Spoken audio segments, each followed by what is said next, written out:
ನಡೆದ ನಿನ್ನ ಅದ್ಭುತ ಪಾದವು ನನ್ನ ಮುಂದೆ ನಡೆದರೆ ನನಗಿಲ್ಲ ಚಿಂತೆಯು.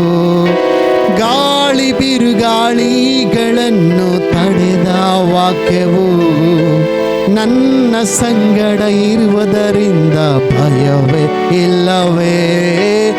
ಆರಾಧನೆ ಯೇಸುವಿಗೆ, ಆರಾಧನೆ ಯೇಸು.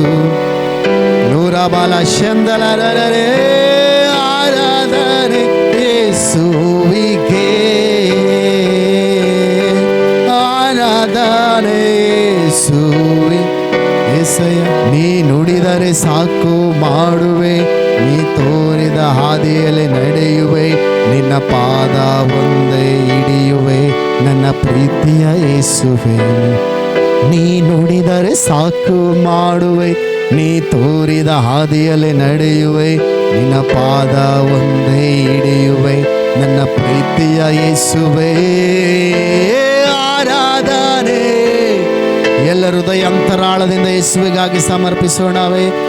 ಆರಾಧನೆ ಯೇಸುವಿಗೆ, ಆರಾಧನೆ ಯೇಸುವಿಗೆ, ಆರಾಧನೆ ಯೇಸುವಿಗೆ.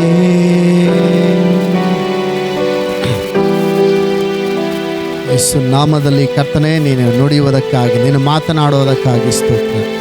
ಹಾಗೆಯೇ ನೀನು ನುಡಿದಂತೆ ನಾವು ನಡೆಯುವುದಕ್ಕೆ ಕೃಪೆ ನನಗರೆ ಯೇಸು ನಾಮದಲ್ಲಿ. Amen, amen, hallelujah. ಎಲ್ಲರೂ ಜೋರಾಗಿ ಹೇಳೋಣ, ಹಲ್ಲೆಲೂಯ. ಭಕ್ತನು ಇಲ್ಲಿ ಹಾಡ್ತಾನೆ ಏನಂದರೆ, ನೀನು ನುಡಿದರೆ ಸಾಕು ಮಾಡುವೆ. Amen, hallelujah. ನೀನು ತೋರಿದ ಹಾದಿಯಲ್ಲಿ ನಡೆಯುವೆ. ದೇವರು ಯಾವ ರೀತಿಯಾಗಿ ಮಾತನಾಡ್ತಾನೆ ಅಂತೇಳಿ ನೋಡೋದಾದರೆ ಸತ್ಯವೇದ ವಾಕ್ಯದಲ್ಲಿ ನಿಮಗೆ ಹೇಳ್ತೀರಾ? ಯಾರಿಗಾದ್ರೂ ಹೇಳಲಿಕ್ಕೆ ಸಾಧ್ಯನ? ದೇವರು ಯಾವ ರೀತಿಯಾಗಿ ಮಾತನಾಡಿ, ಯಾವ ಮುಖಾಂತರವಾಗಿ ದೇವರು ಮಾತನಾಡೋದು? ವಾಕ್ಯದ ಮುಖಾಂತರವಾಗಿ. ಈಗ ನಮಗೆ ಅರ್ಥ ಆಗುವ ರೀತಿಯಲ್ಲಿ ವಾಕ್ಯದ ಮುಖಾಂತರವಾಗಿ ದೇವರು ನಮ್ಮೊಟ್ಟಿಗೆ ಮಾತನಾಡುತ್ತಾನೆ. Amen, hallelujah.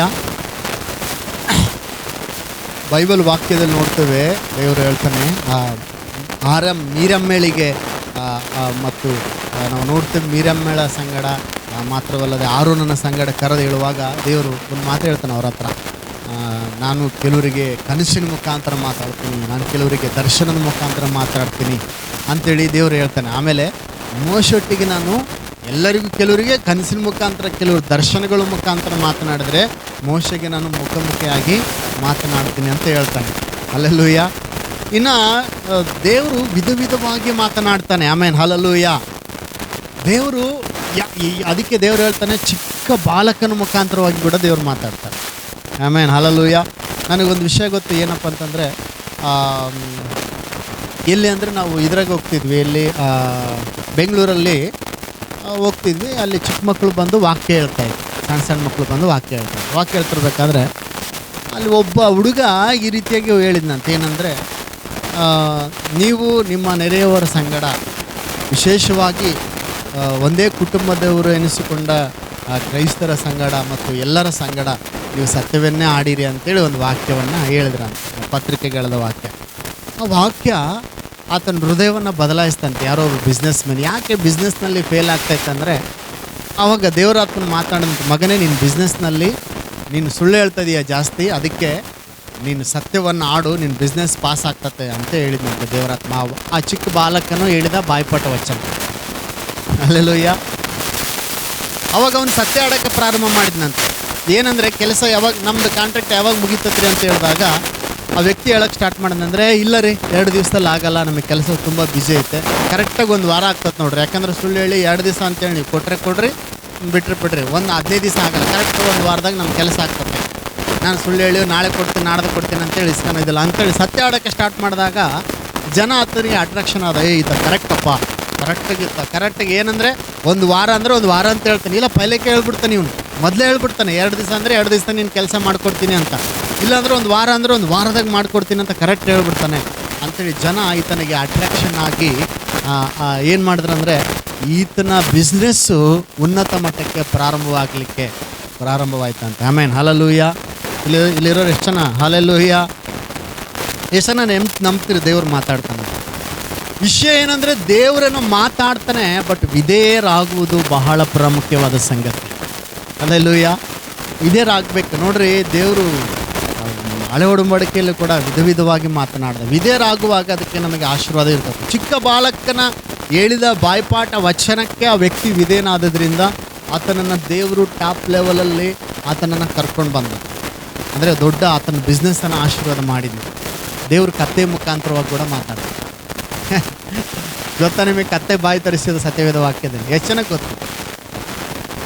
ಬಿಳಾಮನು ಅಡ್ಡದಾರಿ ಹಿಡಿದು ಹೋಗ್ತಾ ಇದ್ದ. ಅಡ್ಡದಾರಿ ಹಿಡಿದು ಹೋಗ್ತಿರ್ಬೇಕಾದ್ರೆ ದೂತರು ಬಂದು ಬಿಚ್ಚು ಕತ್ತಿ ಹಿಡ್ಕೊಂಡು ನಿಂತಿದ್ದಾರೆ. ಕತ್ತೆಗೆ ಕಾಣಿಸ್ತಾ ಐತೆ, ಇವನ ಕಣ್ಣಿಗೆ ಕಾಣಿಸ್ತಾ ಇಲ್ಲ. ಇವನೊಬ್ಬ ಪ್ರವಾದಿ ಆದಾಗ್ಯೂ ಇವನಿಗೆ ಕಾಣಿಸ್ತಾ ಇಲ್ಲ. ಆದರೆ ಅಲ್ಲಿ ದೇವರು ಕತ್ತೆ ಬಾಯನ್ನು ತೆರೆದ. ದೇವರು ಕತ್ತೆ ಮಾತನಾಡ್ತು, ಬೀಳಮ್ಮನೊಟ್ಟಿಗೆ ಮಾತನಾಡ್ತೆ. ನನಗೆ ಯಾಕೆ ಹೊಡಿತಾ ಇದೀಯಾ? ನೀನು ಹೋಗೋ ಮಾರ್ಗ ತಪ್ಪೈತೆ, ನೋಡಲ್ಲಿ ಮುಂದೆ ದೂತರು ಕತ್ತಿ ಹಿಡ್ಕೊಂಡು ನಿಂತಿದ್ರೆ ನಾನು ಹೆಂಗೆ ಹೋಗ್ಲಿ ಅಂತ ಕತ್ತೆ ಮೇಲೆ ಕುಂತು ಹೋಗ್ತದಾನೆ. ಯಾವ ದಾರಿ? ಅಡ್ಡದಾರಿಗೆ ಹೋಗ್ತದಾನೆ. ಅಡ್ಡದಾರಿಗೆ ಹೋಗ್ತಿರ್ಬೇಕಾದ್ರೆ ಅಲ್ಲಿ ದೂತರು ಇವನ ಕಣ್ಣಿಗೆ ಕಾಣಿಸ್ತಾ ಇಲ್ಲ. ಅದಕ್ಕೆ ಕತ್ತೆ ಇವನೊಟ್ಟಿಗೆ ಮಾತನಾಡ್ತು. ಅವಾಗ ಇವನು ತಿದ್ದಿ ಬುದ್ಧಿ ತಂದ್ಕೊಂಡ ವಾಪಸ್ ಬಂದ್ರ ನಿಮಿತ್ತವಾಗಿ ಏನು ನಡೀತು ಗೊತ್ತಾ ದೇವ್ರ ಮಕ್ಕಳೇ? ಕ್ರಿಸ್ತನ ಒಂದು ಮೊದಲನೇ ಬರುವಿಕೆಯ ಕುರಿತಾದಂಥ ಒಂದು ದರ್ಶನವನ್ನು ಕಂಡು ಅವನು ಕ್ರಿಸ್ತನು ಅಂದರೆ ಜಗತ್ ರಕ್ಷಕನು ಈ ಲೋಕದಲ್ಲಿ ಹುಟ್ಟುತ್ತಾನೆ ಎಂಬುವಂಥ ಒಂದು ಪ್ರವಾದನೆಯನ್ನು ಆತನು ನೋಡಿದನು. ಹಲ್ಲೆಲೂಯಾ. ಕೆಲವರಲ್ಲಿ ಕೇಳ್ತಾರೆ ನಿಜ, ಆದರೆ ವಿಧೇಯರಾಗುವಂಥ ಒಂದು ಮನಸ್ಥಿತಿ ಇರಂಗಿಲ್ಲ. ವಿಧೇಯತೆಗೆ ಆಶೀರ್ವಾದ ಇದೆ. ಇನ್ನು ಕೆಲವ್ರು ಹೆಂಗೆ ಗೊತ್ತಾ? ಈ ಚಿಕ್ಕ ಮಕ್ಕಳು ಕೂಡ ತಂದೆ ತಾಯಿಗೆ ವಿಧೇಯರಾಗಂಗಿಲ್ಲ. ಚಿಕ್ಕ ಮಕ್ಕಳು ಕೆಲವರು ತಂದೆ ತಾಯಿಗೆ ವಿಧೇಯರಾಗಂಗಿಲ್ಲ.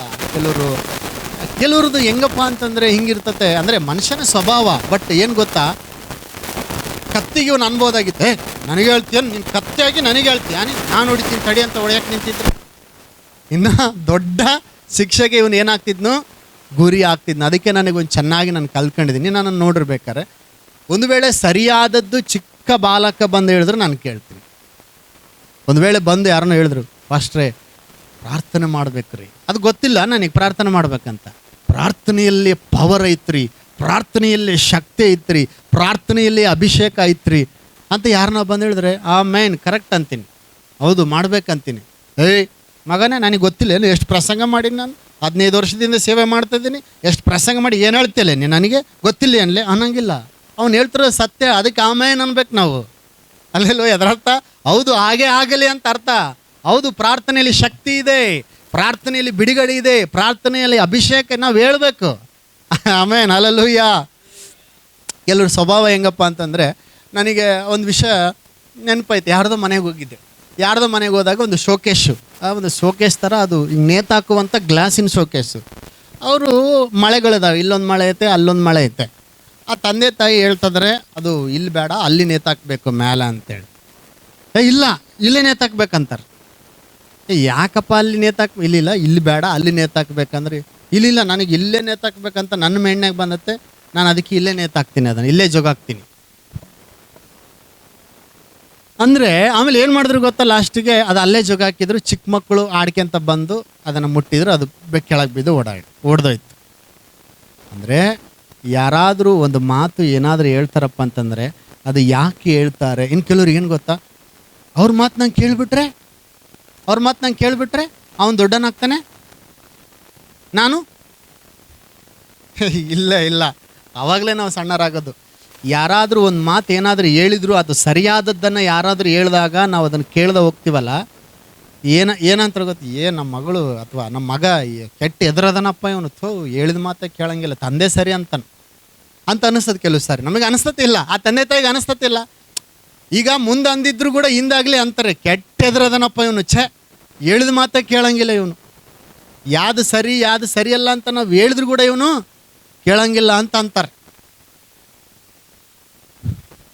ಹಲ್ಲೆಲೂಯಾ. ಇಲ್ಲಿರೋರು ಹಲ್ಲೆಲೂಯಾ. ಕೆಲವು ಸಾರಿ ದೇವ್ರು ನಮ್ಮ ಒಟ್ಟಿಗೆ ಮಾತನಾಡ್ತಾನೆ. ಮಾತ್ರ ದೇವ್ರ ವಿಷಯ ನೋಡ್ರಿ, ಚಿಕ್ಕ ಚಿಕ್ಕ ವಿಷಯಗಳನ್ನೇ ನಾವು ಕಲ್ತುಕೊಳ್ಳುವ ಸ್ವಭಾವ ನಮಗಿಲ್ಲದಿದ್ದರೆ, ನಾವಿನ ಆತ್ಮಿಕ ಸಂಗತಿಗಳಿದೆ, ಆಳವಾದ ಸಂಗತಿಗಳಿದೆ, ಸೂಕ್ಷ್ಮವಾದ ಸಂಗತಿಗಳಿದೆ, ಅರ್ಥ ಮಾಡಿಕೊಳ್ಳುವಂಥ ಮನಸ್ಥಿತಿ ನಮಗಿರಬೇಕು. ಆಮೇಲೆ ಹಲ್ಲೆಲೂಯ. ಅದಕ್ಕೆ ನಾನು ಯಾವಾಗಲೂ ಹೇಳ್ತೀನಿ, ಯಾವ ಒಬ್ಬ ನಿಜವಾದ ಶಿಷ್ಯನು ಅಂದರೆ ಒಂದು ಸ್ಟ್ರಿಕ್ಟ್ ಆದಂಥ ಗುರುವಿನ ಬಳಿಯಲ್ಲಿ ಕಲಿತಂಥ ಶಿಷ್ಯನು ನಿಜವಾದ ಒಂದು ಗುರುವಾಗಲಿಕ್ಕೆ ಅವನು ಸಾಧ್ಯ. ಹಲ್ಲೆಲೂಯ. ನಾನು ಸುಮ್ಮನೆ ಒಂದು ಉದಾಹರಣೆ ಹೇಳ್ತೀನಿ. ನನ್ನ ಲೈಫ್ನಾಗ ಎಷ್ಟು ಜನರಿಗೆ ನಾನು ಡ್ರೈವಿಂಗ್ ಕಲಿಸಿದ್ದೀನಿ. ನಾನು ಕೆಲಸ ಮಾಡುವಾಗ ಅವ್ರು ಕೇಳಿದ್ರು, ನೀನು ಏನಪ್ಪ ಇಷ್ಟು ಗಾಡಿ ಕರೆಕ್ಟಾಗಿ ಕಂಡುಹಿಡಿತೀಯ, ಇದೇ ಪ್ರಾಬ್ಲಮ್ ಅಂತೇಳಿ ಕರೆಕ್ಟಾಗಿ ನೋಡ್ಕೊಂತೀಯ, ಎಲ್ಲೇ ನಟ್ಟು ಬೋಲ್ಟು ಲೂಸ್ ಆದರೂ ಲಾರಿದೆಲ್ಲ ಕರೆಕ್ಟಾಗಿ ಟೈಟ್ ಮಾಡ್ತೀಯ, ಮತ್ತು ಭಾಳ ಚೆನ್ನಾಗಿದೆಯಾ, ಏನು ಕಾರಣ ಅಂತ ಕೇಳಿದ್ರೆ ಆತ ಹೇಳಿದ್ರು ಏನಂತಂದರೆ, ನಮಗೆ ಗುರು ಇದನ್ನು ಕಲಿಸಿದ್ರು ಅಂತ ನಾನು ಹೇಳಿದೆ. ಹೆಂಗೆ ಅಂದರೆ ನಮ್ಮ ಗುರು ಭಾಳ ಸ್ಟ್ರಿಕ್ಟು. ಸ್ವಲ್ಪ ಎಲ್ಲಿ ಬೇಕಲ್ಲೇ ಲಾರಿ ಮೇಲೆ ಡ್ಯಾಶ್ ಬೋರ್ಡ್ ಮೇಲೆ ಧೂಳು ಬೀಳಂಗಿಲ್ಲ. ಧೂಳು ಬಿದ್ದಿದ್ದು ನೋಡಿದಂದ್ರೆ ಕರೆದಂಗೆ ಹೊಡೆಯೋನೆ. ಈ ಒಂದು ನಟ್ಟು ಲೂಸ್ ಇರೋಂಗಿಲ್ಲ, ಅದನ್ನ ನೋಡ್ಕೊಂತ ಇರಬೇಕು. ಏರ್ ಕಡಿಮೆ ಇರೋಂಗಿಲ್ಲ, ಗಾಡಿಗೆ ಚೆಕ್ ಮಾಡ್ಕೊಂತಾನೆ ಇರಬೇಕು. ಸ್ವಲ್ಪ ಏನಾರ ಹೆಚ್ಚು ಕಡಿಮೆ ಆಯ್ತು ಅಂದರೆ ಸೀದಾ ಭಯನೇ, ಹೆಂಗೆ ಬೇಕು ಹೆಂಗೆ ಭಯನೇ. ನಾನು ಅವ್ನು ಸರಿಗಿಲ್ಲ ಹಂಗಿಂಗೆ ಅನ್ನಲಿಲ್ಲ, ಅದೊಂದು ಕಲಿಕೆ ಅಂತೇಳಿ ನಾನು ತಿಳ್ಕೊಂಡೆ. ಹಲ್ಲೆಲೂಯ. ಅದಕ್ಕೆ ಶಿಕ್ಷೆಯನ್ನು ತಾತ್ಸಾರ ಮಾಡುವವನು, ಎಲ್ಲರೂ ಶಿಕ್ಷೆಯನ್ನು ತಾತ್ಸಾರ ಮಾಡುವವನು ಯಾವತ್ತಿಗೂ ನಾವು ಕೆಲವು ಸಾರಿ ನಾವು ಬೈತಾ ಇರ್ತೀವಿ. ಪಾಸ್ಟ್ರಮ್ಮಾಗಲಿ ನಾನಾಗಲಿ ಬೈತಾ ಇರ್ತೀನಿ, ಸಭೆಗೆ ನೀವು ಯಾಕೆ ಲೇಟಾಗಿ ಬರ್ತೀರಿ ಅಂತೇಳಿ ಬೈದರೆ ಕೆಲವ್ರು ಏನು ಗೊತ್ತಾ, ಪಾಸ್ಟ್ರಮ್ಮ ನನಗೆ ಹೇಳಿದ್ದು, ಪಾಸ್ಟ್ರ್ ನನಗೆ ಹೇಳಿದ್ದು, ನನ್ನೇ ಟಾರ್ಗೆಟ್ ಮಾಡಿದ್ದೀನಿ. ಅರೆ ಹೌದಲ್ಲ, ದೇವ್ರಿಗೆ ಸ್ತೋತ್ರ. ಅಂದರೆ ನಿನ್ನ ಮೇಲೆ ಪ್ರೀತಿ ಐತೆ ಅದಕ್ಕೆ ಹೇಳಿದ್ವಿ ನಿನಗೆ ಅನ್ಕ. ನಾವು ಜನರಲ್ಲಾಗಿ ಹೇಳಿದ್ವಿ ಸ್ತೋತ್ರ, ನಿನಗೆ ಅನ್ಕ. ಬರೋ ವಾರದಿಂದ ಜಲ್ದಿ ಬಂದರೆ ಒಳ್ಳೆ ಫ್ರೆಶ್ ಊಟ ಸಿಗ್ತದೆ ನಿನಗೆ. ಹಲ್ಲೆಲೂಯ. ಮದುವೆ ಅಂದರೆ ಸ್ತೋತ್ರ. ಈಗ ಮದುವೆಗೆ ಲಾಸ್ಟ್ ಲೇಟಾಗಿ ಹೋದ್ರೆ ಎಂಥ ಊಟ ಸಿಗ್ತತೆ? ಕೆಲವು ಇಂಪಾರ್ಟೆಂಟ್ ಸ್ವೀಟೆಲ್ಲ ಖಾಲಿ ಆಗಿಬಿಟ್ಟಿರ್ತತೆ, ತೆಗೆದಿಟ್ಟಿರ್ತಾರೆ, ಮದುಮಕ್ಳಿಗೆ ತೆಗೆದಿಟ್ಟಿರ್ತಾರೆ. ನೀನು ಲೇಟಾಗಿ ಹೋದಪ್ಪ ಅಂತಂದರೆ ಇದ್ದದ್ದು ಲಾಸ್ಟಿಗೆ ಅನ್ನ ಬೇಳೆ, ಇಲ್ಲಾಂದರೆ ಅದೇನೋ ಪಲ್ಯ ಅಂತ ಮುದ್ದೆ ಪಲ್ಯ ಅಂತಾರಲ್ಲ, ಆ ಮುದ್ದೆ ಪಲ್ಯ ಒಂದು ಉಳಿದಿರ್ತದೆ. ನಾನು ನೋಡೋದು ಭಾಳ ಮದುವೆಗೆ ಅಂದರೆ ಮುದ್ದೆ ಪಲ್ಯ ಇಲ್ಲಾಂದ್ರೆ ಲಾಸ್ಟಿಗೆ ಸಿಗ್ತತೆ. ಲಡ್ಡು ಬೂಂದಿ ಬಾದುಷಾ ಅವು ಇವು ಎಲ್ಲ ಖಾಲಿ ಆದರೂ ಮುದ್ದೆ ಪಲ್ಯ ಅನ್ನ ಬೇಳೆನಾರ ಇರ್ತತೆ ಲಾಸ್ಟಿಗೆ. ಅಷ್ಟೇ, ಅನ್ನ ಬೇಳೆ ತಿನ್ಕೊಂಡು ಬರಬೇಕು. ಅದೇ ನೀನು ಮುಂಚೆ ಹೋದರೆ, ಮೊದಲನೇ ಪಂಕ್ತಿ ಎರಡನೇ ಪಂಕ್ತಿಗೆ ಹೋದರೆ ಫ್ರೆಶ್ ಊಟ ನಿನಗೆ ಸಿಗ್ತತೆ. ಹಲ್ಲೆಲೂಯ. ಅದಕ್ಕೆ ನಾವು ಫ್ರೆಶ್ ಊಟ ಮಾಡೋಕ್ಕೆ ಬನ್ನಿರಿ, ಆರಾಧನೆಗೆ ಬನ್ನಿರಿ, ಪ್ರಾರ್ಥನೆಗೆ ಬನ್ನಿರಿ ಅಂತ ಅದಕ್ಕೆ ನಾವು ಹೇಳೋದು. ಎಲ್ಲರೂ ಜೋರಾಗಿ ಹೇಳೋಣ ಹಲ್ಲೆಲೂಯ. ಮತ್ತು ಇನ್ನೊಂದು ಥರದ ಜನರನ್ನ ನೋಡಿ ನಾನು ಹೇಳ, ಅದು ಮೋಸ್ಟ್ ಡೇಂಜರ್. ಏನು ಗೊತ್ತಾ, ಏನಾದರೂ ನಾವು ಅವ್ರಿಗೆ ಬುದ್ಧಿ ಮಾತು ಹೇಳೋಕ್ಕೆ ಹೋದರೆ, ಇದು ಹಂಗಲ್ಲ ಹಿಂಗಲ್ಲಮ್ಮ, ಅದು ಹಂಗಲ್ಲ ಬ್ರದರ್, ಇದು ಹಿಂಗಲ್ಲ ಹಂಗಂದರೆ ಅವ್ರು ಏನು ತಿಳ್ಕೊತಾರಂದರೆ, ಅವ್ರು ಈ ಥರ ಅರ್ಥ ಮಾಡ್ಕೊಳಲ್ಲ. ಅವ್ರು ನಿಜವಾಗ್ಲೂ ಇವ್ರು ನಮಗೇನೋ ಕಲಿಸ್ತಾ ಇದ್ದಾರೆ, ನಾವು ಕಲ್ತ್ಕೋಬೇಕು ಅಂತ ಈ ಥರ ಅರ್ಥ ಮಾಡ್ಕೊಳಲ್ಲ. ಅವ್ರು ಯಾವ ಥರ ಅರ್ಥ ಮಾಡ್ಕೊತಾರಂದರೆ, ಇವ್ರು ನಮ್ಮನ್ನು ಕೀಳಾಗಿ ನೋಡ್ತಾ ಇದ್ದಾರೆ, ನಮ್ಮನ್ನು ಒಂಥರ ದಡ್ಡರಾಗಿ ನೋಡ್ತಾ ಇದ್ದಾರೆ, ನಮ್ಮನ್ನು ಹಿಂಗೆ ನೋಡ್ತಿದಾರೆ ಅಂತ ಅವ್ರು ಅನ್ಕೊಂತಾರೆ. ನಾವು ಹಂಗೆ ನೋಡಲ್ಲ. ನಾವು ಹೆಂಗೆ ನೋಡ್ತೀವಿ ಅಂತಂದರೆ, ಅವ್ರನ್ನ ಎಲ್ಲ ಮನುಷ್ಯನು ಕಲಿತಿರೋನೆ. ಆದರೆ ನಾವು ಕೆಲವೊಂದು ವಿಷಯಗಳಲ್ಲಿ ನಾವು ಕಲಿಸೋಕ್ಕೆ ನೋಡಿದಾಗ ಅವರು ಹಾಗೆ ಇದು ಮಾಡಿ ಫುಲ್ಲು ಉಲ್ಟಾ ರಾಂಗ್ ಆಗಿಬಿಡ್ತಾರೆ. ಹಲ್ಲೆಲೂಯ. ಅದಕ್ಕೆ ನಮ್ಮ ಶ್ರೀನಿವಾಸ್ ಪಾಸ್ಟರ್ ಅಂತೇಳಿ ಅವರು ಒಂದು ಮಾತಂತಾರೆ, ಏನು ಗೊತ್ತಾ, ಒಬ್ಬ ಮನುಷ್ಯ ಯಾವಾಗ ಕಲಿಯುವುದನ್ನು ನಿಲ್ಲಿಸ್ತಾನೋ ಆವಾಗ ಆ ಮನುಷ್ಯ ಬೆಳೆಯುವುದನ್ನು ನಿಲ್ಲಿಸ್ತಾನೆ. ಅಷ್ಟೇ ಬೆಳವಣಿಗೆ ನಿಂದು ಮುಗೀತು. ಕಲಿಯೋದು ನಿಲ್ಲಿಸಿದೆ ಅಂದರೆ ಎಲ್ಲಿವರೆಗೂ ಕಲಿಬೇಕ್ರಿ ಅಂತ ಕೇಳಿದರೆ ನಾನು ಹೇಳ್ತೀನಿ, ಪಾಸ್ಟರ್ ಎಲ್ಲಿವರೆಗೂ ನೀವು ಒಬ್ಬ ಮನುಷ್ಯ ಎಲ್ಲಿವರೆಗೂ ಕಲಿತಾ ಇರಬೇಕಂದ್ರೆ ಕಲಿಕೆಗೆ ಅಂತ್ಯ ಇಲ್ಲ, ಸಾಯೋವರೆಗೂ ಕಲಿತಾನೇ ಇರಬೇಕು. ನೀನು ಇಲ್ಲಿಂದ ಪ್ರಾರಂಭ ಮಾಡಿದ್ರೆ ಕೆಲವೊಂದು ವಿಷಯಗಳನ್ನು ಕಲಿತಾ ಅದರಲ್ಲಿ ಪ್ರಾಕ್ಟೀಸ್ ಆಗ್ತಾ ಹೋಗ್ತೀವಿ. ಅಂದರೆ ಕೆಲವು ಸೂಕ್ಷ್ಮವಾದ ವಿಷಯಗಳಲ್ಲಿ ನಾವು ಕಲಿಬೇಕು. ಹಲ್ಲೆಲೂಯ. ನಾವು ತೂಕಕ್ಕೆ ಹಾಕಬೇಕು. ಕೆಲವರು ಒಳ್ಳೆಯದನ್ನು ಹೇಳುವಾಗ ನಾವು ಕೇಳಬೇಕು. ಸ್ತೋತ್ರ. ಆಮೇಲೆ ಹಲ್ಲೆಲೂಯ. ಹಿಂಗೆ ಅನ್ಕೋಬಾರ್ದು ಏನಂದರೆ, ಅವನ ಮಾತು ನಾನು ಕೇಳಿದ್ರೆ ಅವ್ನು ದೊಡ್ಡನಾಗ್ತಾನೆ, ನಾನು ಸಣ್ಣನಾಗ್ತಾನೆ. ಇಲ್ಲ, ಸರಿಯಾದದ್ದನ್ನು ನಾವು ಕೇಳಿ. ನನಗೆ ಚರ್ಚ್ ಕಟ್ಟೋ ವಿಷಯದಲ್ಲಿ ಕೆಲವು ಆಲೋಚನೆಗಳು ಹೇಳಿದರು. ಕೆಲವರು ಒಳ್ಳೆ ಆಲೋಚನೆಗೆ ಹೇಳಿದಾಗ ಅವ್ರು ನನಗಿಂತ ಚಿಕ್ಕವರಾಗಿರಲಿ, ನನ್ನ ಶಿಷ್ಯರಾಗಿರಲಿ, ಯಾರೇ ಆಗಿರಲಿ, ನನಗಿಂತ ಚಿಕ್ಕವರಾಗಿರಲಿ, ಒಳ್ಳೇದು ಹೇಳುವಾಗ ನಾನು ತೂಕಕ್ಕೆ ಹಾಕ್ತೀನಿ. ಕರೆಕ್ಟ್, ಇದು ಮಾಡಬೇಕಂತೇಳಿ ನಾನು ಆ ವಿಷಯಗಳನ್ನು ಮಾಡ್ತೀನಿ. ಆಮೇಲೆ ಹಲ್ಲೆಲೂಯ. ದೇವರು ನಿಮಗೆ ಹೇಳುವಾಗ, ಸೇವಕರು ನಿಮಗೆ ಹೇಳುವಾಗ, ಅಥವಾ ನಿಮಗಿಂತ ಚಿಕ್ಕವರು ನಿಮಗೆ ಹೇಳುವಾಗ, ಅಥವಾ ದೇವರು ಯಾವ ಮುಖಾಂತರವಾಗಿ ಮಾತನಾಡುವಾಗ, ಒಂದೇ ವಿಷಯಗಳಂತಲ್ಲ, ಎಲ್ಲ ವಿಷಯಗಳಲ್ಲಿ, ಭೌತಿಕ ವಿಷಯಗಳು ಕೂಡ, ಆತ್ಮಿಕ ವಿಷಯಗಳು ಕೂಡ, ನಾವು ಭೌತಿಕ ವಿಷಯಗಳನ್ನು ನಾವು ಕಂಡುಕೊಳ್ಳುವಾಗ ಅಂದರೆ ಅದನ್ನು ಅರ್ಥ ಮಾಡಿಕೊಳ್ಳುವಾಗ, ಗ್ರಹಿಸಿಕೊಳ್ಳುವಾಗ ನಾವು ಆತ್ಮಿಕ ವಿಷಯಗಳನ್ನು ಕೂಡ ಗ್ರಹಿಸ್ಕೊಳ್ತೀವಿ. ಕೆಲವು ಸಾರಿ ಸಣ್ಣ ಸಣ್ಣ ವಿಷಯಗಳಲ್ಲೇ ಕೆಲವರು ಮಾತುಗಳನ್ನ ಕೇಳಲ್ಲ, ಎದುರು ಅದ್ಯಾಕೆ ಮಾಡ್ಬೇಕು, ಅದು ಹಂಗೆ ಹಂಗಾಕತ್ತಿದ್ದು ಹಿಂಗೆ ಆಗ್ತತೆ. ಇಲ್ಲ ಇಲ್ಲ, ನಾವು ಸರಿಯಾದದ್ದು ಯಾವುದು ವಿಚಾರಿಸಬೇಕು. ಆಮೇನ್. ಹಲ್ಲೆಲೂಯ. ಎಲ್ಲರೂ ಜೋರಾಗಿ ಹಲ್ಲೆಲೂಯ ಹಲ್ಲೆಲೂಯ. ಅದಕ್ಕೆ ದೇವ್ರಿಗೆ ಸ್ತೋತ್ರ. ದೇವರು ಯಾವ ಮುಖಾಂತರ ಮಾತನಾಡ್ತಾನೆ? ಎಲ್ಲ ಮುಖಾಂತರವಾಗಿ ಮಾತನಾಡ್ತಾನೆ. ಹಲ್ಲೆಲೂಯ. ದೇವರು ನಾನು ಹೇಳಿದ ಚಿಕ್ಕ ಬಾಲಕನನ್ನಾದರೂ ಉಪಯೋಗಿಸುವುದಕ್ಕೆ ಆತನು ಶಕ್ತನಾಗಿದ್ದಾನೆ. ಹಲ್ಲೆಲೂಯ. ಕತ್ತೆ ಮುಖಾಂತರ ಕೂಡ ದೇವ್ರು ಏನು ಮಾಡಿದಂತೆ? ಮಾತನಾಡಿದ. ಆ ಮಾತನ್ನು ಕೇಳಿದ್ರಿಂದ, ವಿಧೇಯನಾದಿದ್ರಿಂದ, ಆ ಕತ್ತೆ ಮಾತಿಗೆ ಅವನು ವಿಧೇಯರಾದಿದ್ರಿಂದ, ಸ್ತೋತ್ರ, ಅವನು ಕ್ರಿಸ್ತನ ಕುರಿತಾದಂಥ ಪ್ರಬೋಧನೆಯನ್ನು ಅವನು ನೋಡಿದನು. Hallelujah hallelujah. ಇವೆಲ್ಲ ನಿಮಗೆ ಏನಪ್ಪ ಅಂತಂದರೆ, ಸ್ತೋತ್ರ, ಇವೆಲ್ಲ ಏನಂತರ ಹಿತೋಪದೇಶಗಳು ನಾನು ನಿಮಗೆ ಮಾಡ್ತಿರೋದು. ಏನಂದರೆ ಹಿತೋಪದೇಶವನ್ನು ನಿಮ್ಗೆ ಮಾಡ್ತಾಯಿದ್ದೆ.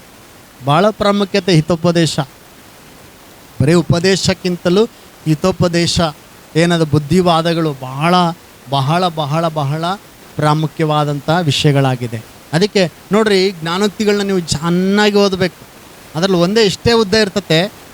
ಅದು ಪಾಶ್ರಮರು 1ನೇ ತಾರೀಕು ದಿವಸ 1ನೇ ಅಧ್ಯಾಯ ಓದ್ತಾರೆ, 20ನೇ ತಾರೀಕಿನ ದಿವಸ 20ನೇ ಅಧ್ಯಾಯ, 30ನೇ ತಾರೀಕಿನ ದಿವಸ 30ನೇ ಅಧ್ಯಾಯ. ಕಂಪಲ್ಸರಿ ರಾತ್ರಿ ಲೇಟ್ ಆದರೂ ಕೂಡ ಅವ್ರು ಜ್ಞಾನೋಕ್ತಿ ಓದಿನೇ ಮಕ್ಕನದು, ಹಂಗೆ ಮಕ್ಕನಂಗಿಲ್ಲ. ಅದಕ್ಕೆ ನೀವು ಬೈಬಲ್ ಹೊಸ ಒಡಂಬಡಿಕೆ ಓದಬೇಕು, ಹಳೆ ಒಡಂಬಡಿಕೆನೂ ಓದಬೇಕು, ಕೀರ್ತನೂ ಓದಬೇಕು, ಮುಖ್ಯವಾಗಿ ಜ್ಞಾನೋಕ್ತಿ ಕೂಡ ಓದಬೇಕು. ಜ್ಞಾನೋಕ್ತಿಯಲ್ಲಿ ಒಂದೇ ಇರ್ತದೆ, ಒಂದೇ ಒಂದು ವಚನ ಇರ್ತದೆ, ಒಂದು ಟೈಟಲ್, ಸುಮ್ಮನೆ ಟೈಟಲ್ ಇದ್ದಂಗೆ ಇರ್ತದೆ. ಅದ್ರಾಗೆ ಎಷ್ಟು ಅರ್ಥ ಇರ್ತದೆ. ಈಗ ಸುಮ್ಮನೆ ನಾನು ಹೇಳಿದೆ, ಇದು ಎಲ್ಲೇದು ನನ್ನ ಸ್ವಂತ ವಚನ ಅಲ್ಲ, ಇದು ಜ್ಞಾನೋಕ್ತಿ ವಚನ. ಶಿಕ್ಷೆಯನ್ನು ತಾತ್ಸಾರ ಮಾಡುವವನು ಶಿಕ್ಷಣವನ್ನು ತಾತ್ಸಾರ ಮಾಡುತ್ತಾನೆ. ಈಗ ನಾನು ನಂದೇ ಉದಾಹರಣೆ ಹೇಳ್ತೀನಿ. ನಾನು ಶಾಲೆಗೆ ಹೋಗ್ತಾರೆ, ನಮ್ಮ ಮಾಸ್ಟ್ರು ಹೊಡೆದ್ರು ಅಂತೇಳಿ ಹೋಗಿ ನಮ್ಮ ಪೇರೆಂಟ್ಸ್ನ ಕರ್ಕೊಂಬಂದೆ. ಶಾಲೆಗೆ ಹೋಗ್ತಾರೆ, ನನಗೇನು ಬರ್ತಿದ್ದಿಲ್ಲ, ದಡ್ಡಾಗಿದ್ದೆ, ಅದಕ್ಕೆ ಹೊಡೆದ್ರು ಅವರು. ಅದಕ್ಕೆ ಹೋಗಿ ನಮ್ಮ ತಂದೆ ತಾನೇ ಕರ್ಕೊಂಬಂದ್ರೆ ಅವರು ಹಂಗೆ ಬರಲಿಲ್ಲ, ಫುಲ್ ಹಾಕ್ಕೊಂಡು ಬಂದರು. ಸ್ವಲ್ಪ ಹಾಕ್ಕೊಂಡು ಬಂದು ನಮ್ಮ ಮಾಸ್ಟ್ರಿಗೆ ಬೆಂಡೆತ್ಬಿಟ್ರು. ಆಯ್ತು, ಮತ್ತು ನನಗೆ ವಿದ್ಯೆ ಹತ್ತಲಿಲ್ಲ. ಕೊನೆಗೂ ಲಾಸ್ಟಿಗೆ ಲೋಟ ತೊಳೆಯೋ ಪರಿಸ್ಥಿತಿನೇ ಬಂದಿದ್ದು. ಅಂದರೆ ಗಿಲಾಸ್ ತೊಳೆಯೋ ಪರಿಸ್ಥಿತಿನೇ ಬಂದಿದ್ದು. ನನಗೆ ವಿದ್ಯೆ ಹತ್ತಲಿಲ್ಲ. ನನಗೆ ಕಾರಣ ಏನು? ಶಿಕ್ಷೆಯನ್ನು ತಾತ್ಸಾರ ಮಾಡಿ. ಅದಕ್ಕೆ ನೀವು ಶಿಕ್ಷೆಯನ್ನು ತಾತ್ಸಾರ ಮಾಡೋದೇ ಅದು ಒಳ್ಳೆಯದು ಅಂಥೇಳಿ ನಾವು ತಿಳ್ಕೊಂಡ್ರೆ, ಹಲ್ಲೆಲೂಯಾ, ಸ್ತೋತ್ರ. ಈಗ ನಮ್ಮ ಮಕ್ಕಳಿಗೆ ಬೈದರು, ಸ್ತೋತ್ರ, ಚೆನ್ನಾಗಿ ಬಾಯಿ ತಿರ್ರಿ, ಕೈ ತಟ್ರಿ, ಚಪ್ಪಾಳೆ ಹೊಡೀರಿ ಅಂತಂದರೆ ಅವ್ರು 2 ರೀತಿ ಅರ್ಥ ಮಾಡ್ಕೊಬೋದು. ಏನಂದರೆ, ನಮ್ಮ ಮಮ್ಮಿ ನಮಗೆ ಬೈತದಾರೆ ನೋಡಿ, ಕೈಯಾಳಾಕಿ ಚಂದಿಲ್ಲ ಅಂತ ಭೀ ಅನ್ಕೋಬೋದು. ಆಮೇಲೆ ಇನ್ನೊಂದು ಥರ ಕೂಡ ಅನ್ಕೋಬೋದು, ಹೌದಲ್ಲ, ಕರೆಕ್ಟ್, ದೇವ್ರ ಸನ್ನಿಧಿಯಲ್ಲಿ ನಾವು ಸುಮ್ಮನೆ ಕುಂದ್ರಬಾರ್ದು, ಕರ್ತನನ್ನು ಆರಾಧನೆ ಮಾಡಬೇಕು. ಆ ಬಿಡುಗಡೆ, ಸ್ತುತಿ, ದೇವ್ರ ವಾಕ್ಯ ಹೇಳ್ತದೆ ಹೆಂಗೆ ನಾವು ದೇವ್ರನ್ನ ಗೌರವಿಸೋದು. ಬಾಯಿ ತೆರೆದು ನಾವು ದೇವರಿಗೆ ಸ್ತೋತ್ರ ಮಾಡಿದ್ರೆ ಅದೇ ಗೌರವಿಸೋದಂತ ದೇವ್ರ ವಾಕ್ಯ ಹೇಳ್ತದೆ ಅಂತ. ಆಮೇಲೆ ಹಲ್ಲೆಲೂಯಾ. ನೀವು ನಿಜವಾಗ್ಲೂ ನನಗೆ ಗೊತ್ತಾಯ್ತೋ ಗೊತ್ತಿಲ್ಲ, ನೀವು ನನ್ನನ್ನು ಹತ್ತಿರದಿಂದ ನೋಡಿದವರೆಗೆ ನನ್ನ ಬಗ್ಗೆ ಗೊತ್ತಿರ್ತತೆ. ದೇವ್ರ ಸನ್ನಿಧಿ, ಸ್ತೋತ್ರ, ಆರಾಧನೆ ಅಂತಂದರೆ ಅದನ್ನು ನಾನು ಯಾವಾಗಲೂ ಬಿಟ್ಟಿಲ್ಲರಿ. ಈಗ ನೀವು ಪಾಸ್ಟ್ ಆದಾಗಂತಲ್ಲ, ಯಾವಾಗಲೂ ನಾನು ಬಿಟ್ಟಿಲ್ಲ. ನಾನು ಹೇಳ್ತೀನಿ, ಕೈ ಇದು ಫ್ರ್ಯಾಕ್ಚರ್ ಆಗಿ, ಇದು ಡಿಸ್ಲೊಕೇಶನ್ ಆಗತ್ತೆ, ಬೋನು. ಅವತ್ತಿನ ಸಂಡೇ ನಾವು ಅಲ್ಲಿ ಶುಕ್ರವಾರ ಇದಾಗತ್ತೆ, ಆಕ್ಸಿಡೆಂಟ್ ಆಗತ್ತೆ. ಶನಿವಾರ ಸುಮ್ಮನೆ ಆಸ್ಪತ್ರೆ ತೋರಿಸ್ಕೊಂಡು ಬಂದೀವಿ, ಟ್ಯಾಬ್ಲೆಟ್ ಇಂಜೆಕ್ಷನ್ ಮಾಡಿಸ್ಕೊಂಡು. ಭಾಳ ನೋವಾಯ್ತು. ಶನಿವಾರ ಜರ್ನಿ ಮಾಡ್ಕೊಂಡು ಲೇಟ್ ನೈಟ್ ಬಂದು ಮಲಗಿದ್ದೀವಿ. ಭಾನುವಾರ ದಿವಸ ವಾಕ್ಯ ಹೇಳೋಕ್ಕೆ ಒಬ್ಬರು ಪಾಸ್ಟ್ರಿಗೆ ಹೇಳಿನಿ, ಅವ್ರು ಬರ್ತೀನಿ ಅಂದು ಬಂದಿಲ್ಲ. ಆಗ ಏನು ಮಾಡಬೇಕೋ ಗೊತ್ತಿಲ್ಲ. ಮತ್ತು ದೇವರಾತ್ಮ ಹೇಳಿದ್ ನನಗೆ, ನೀನು ಹೋಗಿ ನಿಂದ್ರು ನಾನು ಬಲ ಕೊಡ್ತೀನಿ ಅಂತೇಳಿ. ನಾನು ಬೆಲ್ಟ್ ಹಾಕ್ಕೊಂಡು ಒಂದೇ ಕೈದಾಗಿ ಚಿರು ವಾಕ್ಯ ಹೇಳಿದ್ರೆ ಎಲ್ಲರೂ ನೋಡ್ತಿದ್ರೆ, ಏನು ನಮ್ಮ ಪಾಸ್ಟು ಚಿರು ವಾಕ್ಯ ಹೇಳ್ತಿದ್ದಾನೆ, ಕೈ ಮುರಿದ್ರು ಕೂಡ ಅಂತ. ಹಲ್ಲೆಲೂಯಾ, ದೇವರ ಆತ್ಮನ ಬಲ ಅದು. ಹಲ್ಲೆಲೂಯಾ. ಸೊ ನಾವು ಅದಕ್ಕೆ ನಾವು ಸ್ತುತಿಸುವುದಕ್ಕೆ ನಾವು ಮನಸ್ಸು ಮಾಡಿದಾಗ ಪವಿತ್ರಾತ್ಮನು ನಮಗೆ ಶಕ್ತಿ ಕೊಡ್ತಾನೆ, ಬಲಹೀನತೆಗಳಲ್ಲಿ ನಮಗೆ ಬಲ ಕೊಡ್ತಾನೆ. ಆಮೇಲೆ ಹಲ್ಲೆಲೂಯಾ. ಸೊ ನಾನು ಆಪ್ರೇಷನ್ ಮಾಡಿಸ್ಕೊಂಡಿನಿ. ಆಪ್ರೇಷನ್ ಮಾಡಿಸ್ಕೊಂಡು ಡಿಸ್ಚಾರ್ಜ್ ಆಗಿ ಬಂದೀನಿ. ಶನಿವಾರನೂ ಡಿಸ್ಚಾರ್ಜ್ ಆಗಿ ಬಂದೀನಿ, ಶುಕ್ರವಾರನೂ ಶನಿವಾರನೂ ಡಿಸ್ಚಾರ್ಜ್ ಆಗಿ ಬಂದೀನಿ. ಫುಲ್ಲು ನೋವಿದೆ. ಆಪ್ರೇಷನ್ ಮಾಡಿದ್ದು ಹೆಂಗೆ ಅಂದರೆ, ಹಿಂಗೆ ಈ ಬೋನ್ನ ಹಿಡ್ಕೊಂಡು ಯಾರೋ ಹಿಂಗೆ ಕಿತ್ತುತ್ತದಾರೇನೋ ಅನ್ನಷ್ಟು ನೋವಿದೆ, ತಡ್ಕೊಳಕ್ಕಾಗ್ತಿಲ್ಲ. ಎಲ್ಲ ಕೆಲವ್ರು ಹೇಳಿದ್ರು ಬಂದು, ಇಲ್ಲ ನೀವು ಭಾಳ ನೋವಿದೆ, ಈ ನೋವಿನಾಗ ಯಾಕೆ ಚರ್ಚಿಗೆ ಬರ್ತೀರಿ, ಯಾಕೆ ಆರಾಧನೆಗೆ ಬರ್ತೀರಿ, ಹೆಂಗೋ ಬೇರೆ ಪಾಸ್ಟ್ ಬರ್ತಿದಾರಲ್ಲ, ನೀವು ಮನೇಲಿ ಮಲಗ್ರಿ, ಮನೆಗೆ ಮಲಗಿ ಇಲ್ಲೇ ಸ್ತೋತ್ರ ಮಾಡ್ಕೊಂತ ಮಲಗ್ರಿ ಅಂತ ಹೇಳಿದ್ರು. ನಾನಂದು ಇಲ್ಲ, ಏನೇ ನೋವು ಇರಲಿ, ಕರ್ತನ ಸನ್ನಿಧಿಯಲ್ಲಿ ಆ ಎಲ್ಲ ನೋವು ಮಾಯವಾಗ್ತತೆ. ನನಗೆ ಭಾಳ ಇಷ್ಟವಾದ ಸಂಗತಿ ಏನಂದರೆ, ಕರ್ತನನ್ನು ಸ್ತುತಿಸುವುದೇ ನನಗೆ ಭಾಳ ಇಷ್ಟ. ಹಲ್ಲೆಲೂಯಾ. ಅನೇಕ ಹಾಡುಗಳಲ್ಲಿ ನಾನು ಅದನ್ನೇ ಬರೆದಿದ್ದೀನಿ. ಏನಂತಂದರೆ, ನಿಮ್ಗೆ ಅರ್ಥ ಆಗಲಿಲ್ಲದ ರೀತಿ ಅದು, ಅಂದರೆ ನಿಮ್ಗೆ ಅರ್ಥ ಆಗಲ್ಲ, ಅದು ಸೂಕ್ಷ್ಮವಾಗಿ ಗಮನಿಸಿದಾಗ ಅರ್ಥ. ನಾನು ಬರೆದಂಥ ಅನೇಕ ಹಾಡುಗಳಲ್ಲಿ ದೇವರೇ ನನಗೆ ಪ್ರೀತಿ, ಆತನ ಸ್ತುತಿಸುವುದೇ ಇಷ್ಟ ಅಂತೇಳಿ ಕೆಲವು ಹಾಡುಗಳಲ್ಲಿ ನಾನು ಮೆನ್ಷನ್ ಮಾಡಿದ್ದೀನಿ. ಆಮೇಲೆ ಹಲ್ಲೆಲೂಯಾ. ಬಂದಿನಿ, ಕುಂತಿನಿ, ಸ್ತುತಿ ಮಾಡಿನಿ, ದೇವರಿಗೆ ಆರಾಧನೆ ಮಾಡಿನಿ. ಆತನ ಸನ್ನಿಧಿಯಲ್ಲಿ ನೋವೆಲ್ಲ ಮರೆಯಾಗಿದೆ. ಹಲ್ಲೆಲೂಯಾ. ಅಷ್ಟು ನೋವಿತ್ತು. ಅಲ್ಲಿ ಹಿಂದೆ ಯಾರೋ ಪಾಸ್ಟ್ರು ಬಂದರು, ಆರಾಧನೆ ಪಾಸ್ಟ್ರಮ್ಮರು ನಡೆಸಿದ್ರು, ವಾಕ್ಯ ಯಾರೋ ಹೇಳಿದ್ರು. ಬಟ್ ನಾನು ಅಲ್ಲಿ ಹಿಂದೆ ಚೇರ್ ಮೇಲೆ ಕುಂತೀನಿ, ದೇವ್ರನ್ನ ಹೃದಯ ಥರದ ಆರಾಧನೆ ಮಾಡ್ತಾಯಿದ್ದೀನಿ, ಸ್ತುತಿಸ್ತಾ ಇದ್ದೀನಿ, ಸ್ತೋತ್ರ ಮಾಡ್ತಾಯಿದ್ದೀನಿ ನೋವಿನಲ್ಲಿಯೂ ಕೂಡ. ಬಟ್ ಆತನ ಪ್ರೀತಿ ಮುಂದೆ, ಆತನ ಪ್ರಸನ್ನತೆ ಮುಂದೆ ನೋವೆಲ್ಲ ಲೆಕ್ಕನೇ ಇಲ್ಲ ನಮಗೆ. ಆಮೇನ್ ಹಲ್ಲೆಲೂಯಾ. ಎಲ್ಲರೂ ಒಂದ್ಸರಿ ಜೋರಾಗಿ ಹೇಳೋಣವೇ, ಹಲ್ಲೆಲೂಯಾ, ಹಲ್ಲೆಲೂಯಾ. ಎಲ್ಲರೂ ಶಿಕ್ಷೆಯನ್ನು ತಾತ್ಸಾರ ಮಾಡುವ ಏನೇನು ತಾತ್ಸಾರ ಮಾಡ್ತಾನೆ? ರೈಟ್. ಒಳ್ಳೆಯದು ಹೇಳುವಾಗ ನಾವು ಕೇಳಬೇಕು. ದೇವರು ಯಾರ ಮುಖಾಂತರವಾಗಿ ಮಾತನಾಡ್ತಾನೆ? ಯಾರ ಮುಖಾಂತರವಾದರೂ ಕೂಡ ಆತನು ಮಾತನಾಡ್ತಾನೆ. ಒಂದು ವೇಳೆ ಚಿಕ್ಕ ಬಾಲಕನ ಮುಖಾಂತರ ಕೂಡ ಮಾತನಾಡುವುದಕ್ಕೆ ಶಕ್ತನ. ಅದಕ್ಕೆ ದೇವ್ರ ವಾಕ್ಯ ಹೇಳ್ತದೆ, ಈಗ ಹಾಲು ಕುಡಿಯುವಂಥ ಚಿಕ್ಕ ಮಕ್ಕಳ ಬಾಯಿಂದ ಕೂಡ ನೀನು ಸಾಕ್ಷಿಗಳನ್ನು, ಬಲವಾದ ಸಾಕ್ಷಿಗಳನ್ನು ಬರುವಂತೆ ಮಾಡುತ್ತಿ. ಆಮೇನ್ ಹಲ್ಲೆಲೂಯಾ. ಎಲ್ಲರೂ ಒಂದು ಕೋರಸನ್ನು ಹಾಡೋಣ, ವಾಕ್ಯಕ್ಕೆ ಹೋಗೋಣ ನಾವೆಲ್ಲರೂ. ಸ್ತೋತ್ರ. ಎಲ್ಲರ ಕಣ್ಗಳು ಮುಚ್ಚೋಣ. ಸ್ತೋತ್ರ. ಹಲ್ಲೆಲೂಯಾ. ನಮ್ಮಲ್ಲಿ ಕೆಲವು ಸ್ವಭಾವಗಳು, ಶಾರೀರಿಕವಾದ ಸ್ವಭಾವಗಳು ಬದಲಾಗಬೇಕು. ಒಂದು ವೇಳೆ ಯಾರಾದರೂ ಒಳ್ಳೆಯದನ್ನು ಹೇಳುವಾಗ ನಂದೇ ಕರೆಕ್ಟು ಅನ್ನೋದೇ ನಾವು ಅದನ್ನು ಮಾಡುವವರಾಗಿರಬೇಕು.